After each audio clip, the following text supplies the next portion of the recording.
그러니까 상대적으로 싼 선물을 사고, 석유라고 해봅시다. 그러면 석유 선물을 사고 동시에 석유 상대적으로 비싼 석유 현물을 팔아야 돼요. 이 부동식을 없애려면 아비트라저들이 아비트라지 기회를, 즉 자기 돈 없이 위험 부담 없이 확실한 이익을 챙기는 아비트라지 기회를 통해서 이익을 창출하기 위해서는 선물을, 상대적으로 저평가된 선물을 사고 상대적으로 고평가된 현물, 석유를 팔아야 되는데, 이렇게 기초자산이 석유처럼 소비자산, 컨섬션 에셋일 경우는 그걸 못한단 말이에요. 6개월 후에 사는 거랑 지금 당장 갖고 있는 거랑 똑같지가 않아.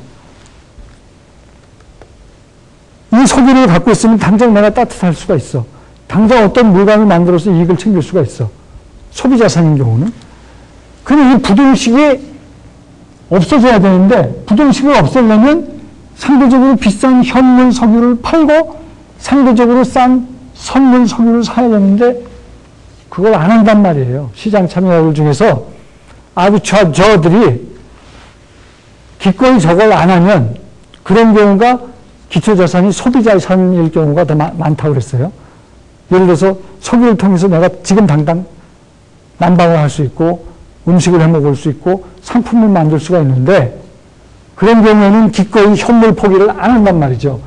상대적으로 비싼 걸 아비트라지가 일어나기 위해서는 상대적으로 비싼 현물 석유를 팔고 상대적으로 싼 선물 석유를 사야 되는데 그걸 못하니까 부동식은 그대로 남아있는 거예요. 아시겠어요? 왜 부동식이 그대로 남아있는지 아시겠죠? 기초자산이 소비자산이기 때문에 그렇다.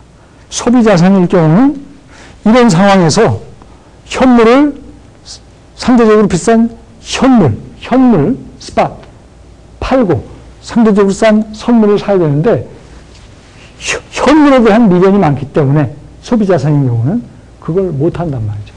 아비트라지들이 그걸 못하면 이 부동식이 그대로 남아있는 거예요. 자, 그게 이 소비자산에서는 부동식이 남아있는 이유고요. 그게 첫 번째 포인트. 두 번째는 소비자산은 뭐가 들어갑니까?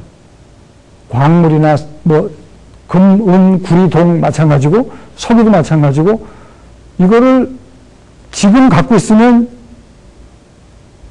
이게 뭐 부피가 작은 것도 아니고 이걸 잘 보관 저장해야 되는 문제가 또 남아요. 이 U라고 하는 것이 창고 비용입니다. 이거는 금리처럼 annualized 연평균해서 만든 창고 비용이에요. 근데 왜 더해줄까요? 자, 석유 선물을 3개월 후에 석유 선물을 사기로 한 사람과 지금 석유를 갖고 있는 사람과 한번 비교를 해보세요. 지금 석유를 갖고 있는 사람은 석유를 갖고 있기 때문에 이거를 창고에 보관을 해야 되죠. 보관 비용이 발생을 하는 거예요, 추가로. 근데 석유를 3개월 후에 사기로 선물을 통해서 한 사람은 그 창고 비용만큼은 절약을 하죠. 3개월 동안. 발생 안 하니까. 3개월 후에 석유가 생기는 거 아니에요. 3개월 동안의 석유 비용은 절약을 할 수가 있으니까 선물 가격의 경우 창고 비용을 더해주는 겁니다. 만기일이 돼야지만 이 석유가 내게 되는 거 아니에요. 산 사람 입장에서 보면. 만기일 이전에 발생했던 창고 비용은 선물을 했기 때문에 그만큼 돈을 썼어야 되는 창고 비용을 안 써서 준 거예요. 그만큼 번 거나 마찬가지야. 그래서 더해주는 겁니다. 창고 비용을 annualize 된 거를 이렇게 아래다가 더해준 거예요. 이건 뭐냐? 그 창고 비용을 현재 가치화 할 수 있으면 그냥 현재 가치화해서 이렇게 더해줘도 이 표현과 이 표현은 똑같은 표현이에요. 이거는 annualized 해서 표현하는 거고 연금리처럼 창고 비용이 매년 한 3% 정도 발생한다라고 표현할 때 이렇게 하는 거고, 창고 비용이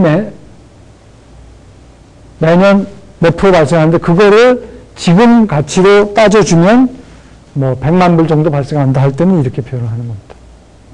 아시겠죠? 그 두 번째 포인트예요. 그러니까 여기서의 그 포인트는 소비자산, 제일 중요한 포인트는 부등식입니다. 왜 부등식이 존재하느냐? 기초자산이 소비자산일 때. 소비자산인 경우는 아비트라저들이 이런 경우 부등식이 발생하면 부등식을 없애기 위해서 현물을 팔고 선물을 사야 되는데 현물에 대한 애착이 많기 때문에 당장 이 현물을 통해서 얻는 그런 특별한 이익들이 있기 때문에 이 부등식을 없애는 그런 매매, 현물을 팔고 선물을 사는 거래를 못하는 경향이 많기 때문에 어떨 때는 소비자산이 기초자산인 경우, 컨섬션 에셋이 기초자산인 경우는 그럴 때가 많기 때문에 등식으로 성립이 안 되고 부등식으로 성립이 되는 경향이 있다. 이게 첫 번째 중요한 포인트고, 두 번째는 이렇게 소비자산처럼 뭐 석유거나 광물이거나 이런 경우는 창고 비용이 발생한다. 근데 창고 비용은 더해준다. 주가지수 선물에서 S는, 아이고, 왜 자꾸 S라고 그러지? F0는 S0 곱하기 2에 R-Q 할 때는 요거는 배당 수익률을 받는 건데 이게 내게 아니기 때문에 만기일 때까지는 그래서 빼준 거고, 더해주는 거는 창고 비용인데 선물을 위해서 창고 비용만큼은 절약한 거 아니에요. 그 선물이 더 좋은 거죠. 이 경우는 선물이 더 나쁜 거 아니에요. 배당만큼은 못 받으니까. 이거 빼준 거예요. 선물을 통해서 창고 비용을 절약했으니까 그 절약한 것만큼 지금 더해준 겁니다. 아시겠죠? 자, 지금까지의 여러 공식을 했는데 그거를 다 요약하면은 지금까지 배운 모든 공식이 다 cost of carry 포뮬라입니다. cost of carry 포뮬라예요. cost of carry 포뮬라란 인베스트먼트 에셋인 경우는 이렇게 표현이 된다.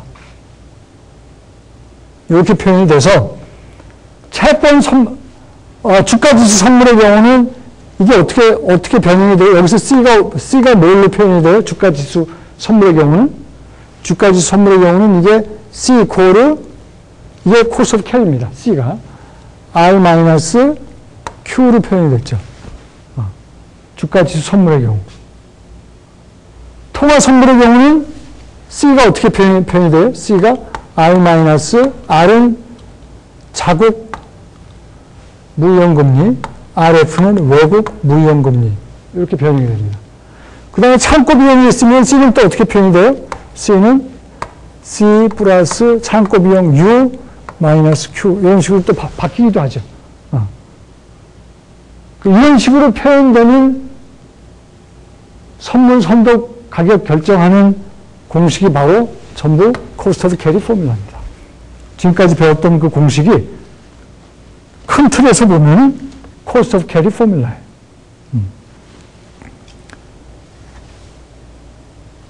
그 일반적인 형태로 이렇게 표현이 될 수 있고, 주가지 선물의 경우, 통화 선물의 경우, 창고 비용이 있는 경우, 또 다른 경우, 응용을 해갖고 C값이 뭐 조금씩 바뀌겠지만, 기본적인 형태는 이런 식으로 표현이 된다. 근데 이렇게 등식으로 표현될 때는 기초자산이 뭐다? 주가지수, 채권, 통화 선물처럼 이 기초자산이 인베스트먼트 에셋이에요. 투자 목적으로